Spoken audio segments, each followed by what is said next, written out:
l'exposition, pour la décortiquer un petit peu, à 4 grandes séquences. Tu pourrais en dire un mot Oui, donc ni filmographique ni chronologique, elle est thématique. C'est la volonté d'une expérience visuelle et sonore qui se décline tout de même en 4 volets et un véritable parcours. Le premier grand volet, c'est la question de la culture populaire qui, chez Fellini, est véritablement source d'inspiration et à la fois thème ou thématique dans ces films, et ça permet de le raconter en faisant un va-et-vient entre ses inspirations et le rendu dans ces films. Il était issu d'une famille... Il était issu d'une famille petit bourgeois. Son père était représentant de commerce, tout le temps en voyage. Sa mère était femme au foyer et il vivait à Rimini, station balnéaire prisée des Allemands.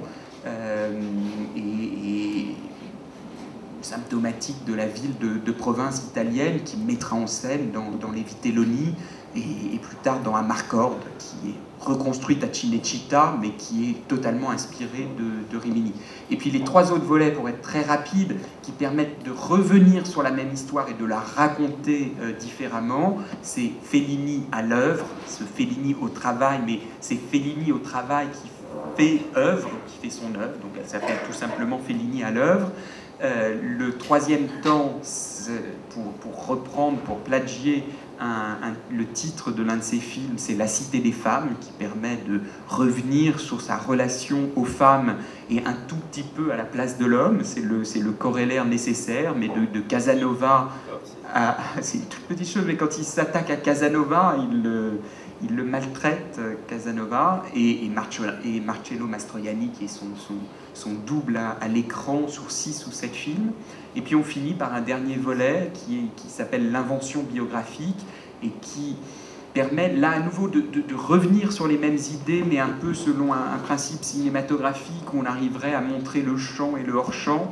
On revient sur cette idée de puiser au sein de sa biographie, mais à un moment on n'arrive plus à faire la part des choses entre ce qui est la fiction et la biographie, ou la biographie fictionnelle. Tout ça devient un tout.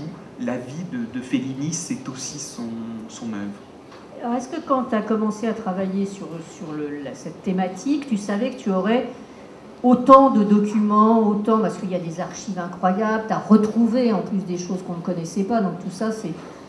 Alors il y a beaucoup d'inédits qui vont effectivement de documents comme celui dont parlait Serge Toubiana, les photos d'Anita Ekberg dans la fontaine de Trévi 2 ans avant le film, la séquence de l'hélicoptère, ouverture de la Dolce Vita, qui a été mis en scène dans une actualité catholique 4 ans avant le film. Tout ça apporte beaucoup de sens à la compréhension de l'œuvre de Fellini. Et puis on a des moments absolument magiques. Les photos couleurs sur 8,5 étaient complètement inédites, et d'un seul coup de voir ce film mythique, dernier film de Fellini en noir et blanc, mais déjà pensé en couleur, on s'aperçoit de cela en regardant ces photos couleurs.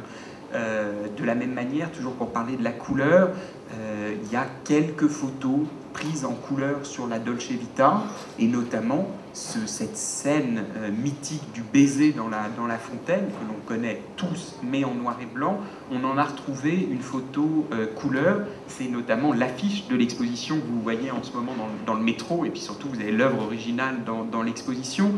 Et elle est très bien comme affiche de l'exposition, de la même manière que la couverture du catalogue est très bien. Ce sont des images inédites sur Fellini qui disent: on va vous raconter cette histoire que vous connaissez tous, la scène du baiser, mais là vous la voyez en couleur, et ça vous ne connaissez pas la couleur. Donc on va vous raconter cette histoire que vous connaissez tous, peut-être en prenant un chemin qui est un peu différent du chemin habituel.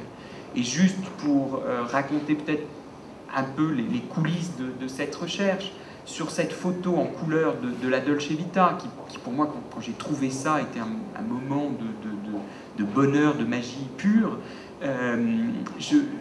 J'avais vu une photo justement d'Anouk Aimée dans la première scène de la Dolce Vita en couleur, dans une petite agence. La photo est plutôt pas mal, et voilà. Et c'était un format 6:6, donc il y avait forcément d'autres photos.